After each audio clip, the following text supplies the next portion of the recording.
you watch something else? I mean, I watched some of it with you. Correct. I watched 3, I would say, out of the 4 hours. Yes.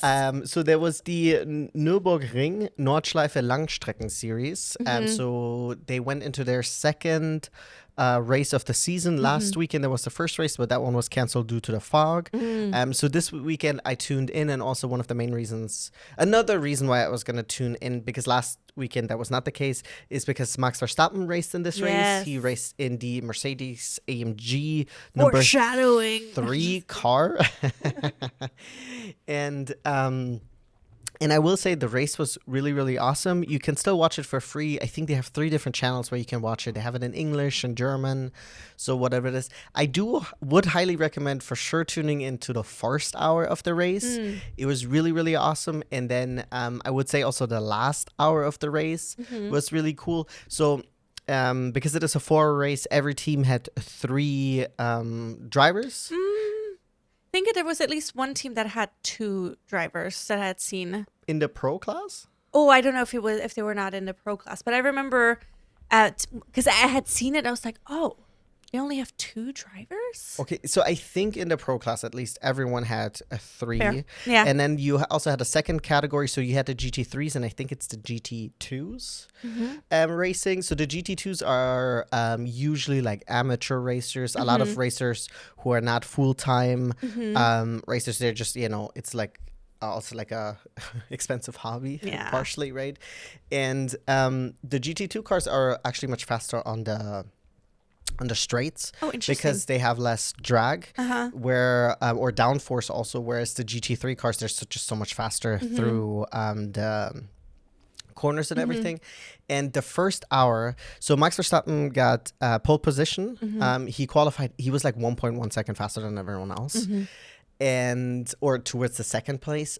But the guy who was racing in the second place, so his name is Christopher Haas, and he was racing an Audi. For the first hour, it was him against Max, and he did overtake Max actually in the first lap of the race, and they were really giving each other, like they were really battling each other back and forth. And the really cool thing is he actually also posted something on Instagram, because so many people reached out in support for him, because so many people were like just really impressed with his racing. Oh, that's so nice. He's very familiar with the Nordschleife, which definitely also helps kind of leveling as much as you can the playing field against someone like Max Verstappen, right? But it was really, really awesome, the racing, because really quickly the GT3 cars actually ended up catching up to the GT2 cars. In the Nürburgstrecken or the Nürburg Langstrecken series, there is they do rolling starts, and they also do, so first the pro racers will go, and then a little bit later the other. So there's already a delay, so they're not all starting at the same time, but they did catch them up pretty quickly. And like them going through the traffic, it is quite insane. I think there's a video, I think on the Red Bull Racing subreddit, where someone posted a lot of Max's overtakes. You do have to understand, like, the overtakes are not against people in his own category. He didn't lap anyone, which is very difficult on a track like that. Because usually on average, I think a lap is over 7 minutes. Which I was going to point out also, because I was half watching it with you, because I was watching Supercross, and it was like an hour in, and then I was looking at the lap numbers. I was like, that is crazy. I was going to ask, so at the end of the 4 hours, do you want to guess how many laps they've completed? A total in the pro classes, because or the first, like pro class. Maybe like around 40, less than 40, right? Yeah, because I mean, if it's like a 7-ish minute lap or 6-minute lap. No, it's not 6. It's definitely between 7 to 8. Oh, okay. So even, So then, so it'd be like 35, 30? Less than that? Oh, because of also safety cars and stuff, potentially. I don't think there was any safety cars. There are, because usually on, especially the Nordschleife, they usually do slow sectors. Fair, yeah. And then they also, they do like yellow flags, but as far as I remember, there was not a single safety car that like everything is shut down, because like the track is also big enough where you don't need that. Yes, no, that makes sense. So I guess Yeah, so how many laps was it? 29. Oh, yeah. Which sounds insane, but like 4 hours later, you did 29 laps. That is crazy. Yeah, because I remember watching it and I look up and I was like, it was like an hour plus in already. I mean, yeah, it has to be like maybe closer to 2 hours. And it was like 13 laps or something. And I was like, yeah, so the first hour it was Max, then the second hour was in the car was the Spanish guy. Oh god, I forgot his name just now. And then a third hour, and then the fourth hour, or like the last 45 minutes, it was Max again. So he finished up the stint. And the really cool thing is also, he in the post-race interview, there was talks about it, that he might participate in another Landstrecken race due to the two canceled races, F1 races being canceled. That makes sense. Because also, after all of this hard work from the team, they were actually ended up being disqualified, Max and his team. Why? Because they were using a total of 28 tires, where only 24 were allowed.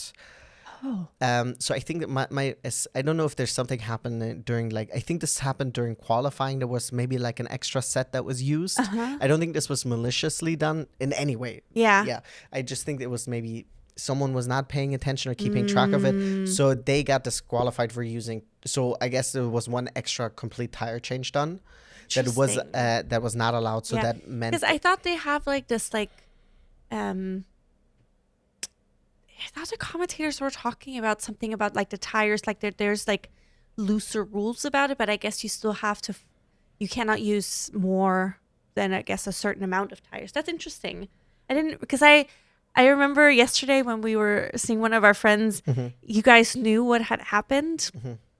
I didn't know. I knew Max had raced, but I was trying to avoid spoilers. And then this morning, Google spoiled it to me. And he was like, oh, yeah, Max Verstappen disqualified. And I was like, no! Yeah. Google, don't tell me these things. So the actual, like, reason is the team of the car number 3 used 28, and they call it Einzelreifen, so single tires were used instead of the maximum amount of 24 in a 4-hour race. Interesting. So really, really unfortunate because everyone worked really, really hard. It's such a silly mistake, it feels like. Yeah, because it seems like super avoidable 100%. because they would have still won. Yeah. Let's be real, right? Because I will say this was also really interesting, which makes also the first stint so interesting. So Max actually ended up his stint in first place because, like, right at the end of his stint in the last lap, right before going into the pits, he overtook the number 16 car again.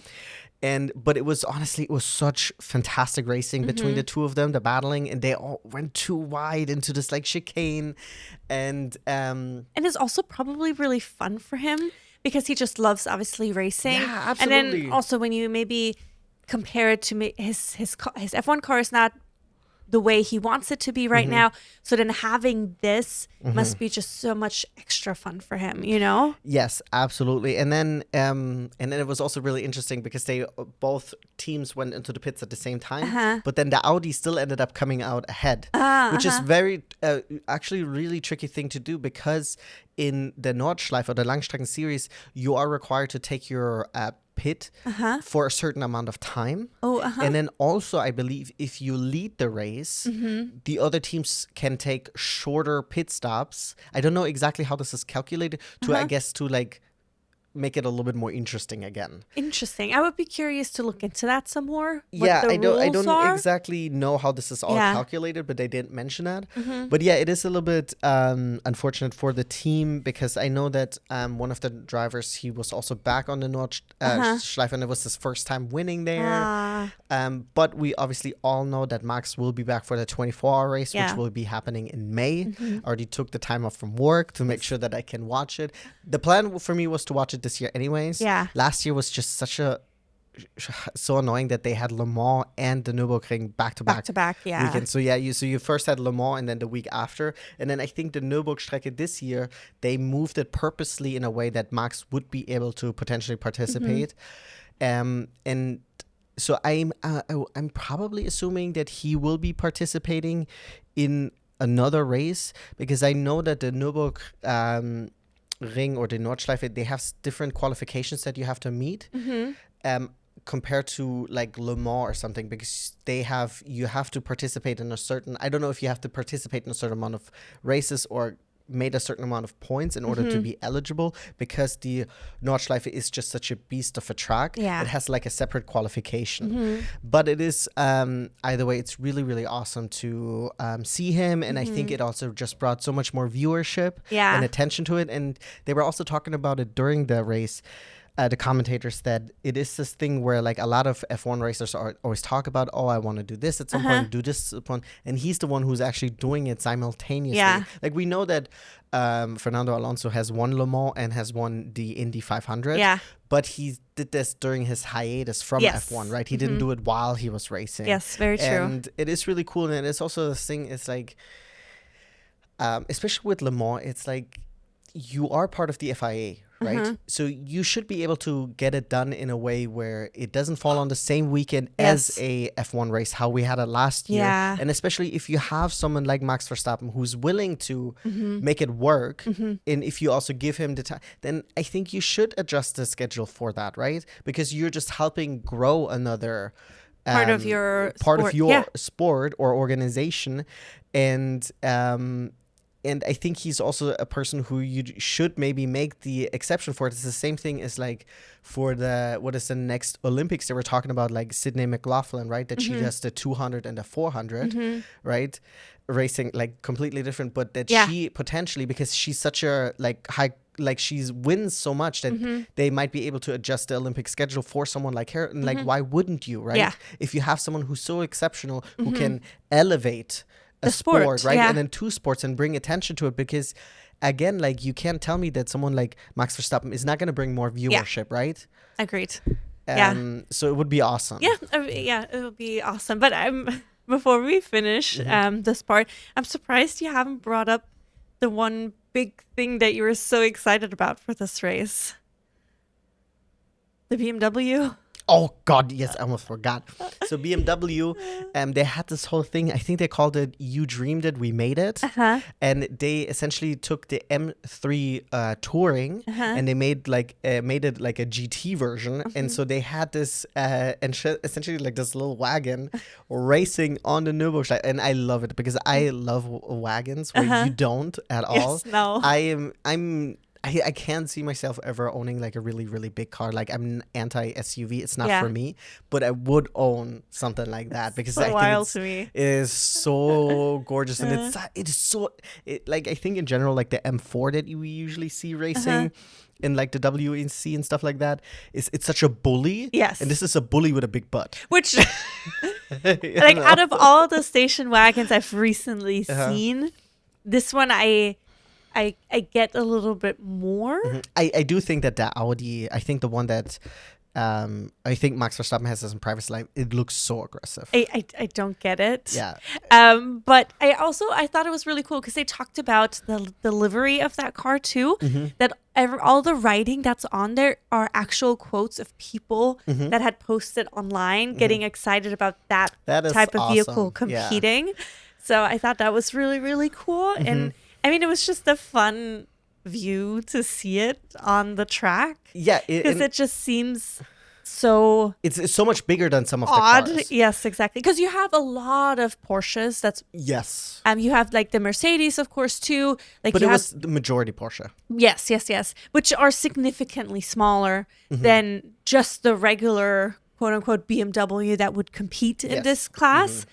So then having the big as BMW was really interesting to see. A lot of junk in the trunk. Lots of junk in the trunk. Yeah, definitely. You do also have to point out, obviously, because there's also some amateur racing. You have some very interesting cars on the track. There was a Golf on there. I think there was also a Dacia and stuff like that. You have also different types of Porsche. They're not all the same. Yeah. And then I think the Mercedes is also quite big. The one that they were racing, the GT3, compared to also the Audi that was running in second place for a while, especially at the beginning. The size difference is quite interesting.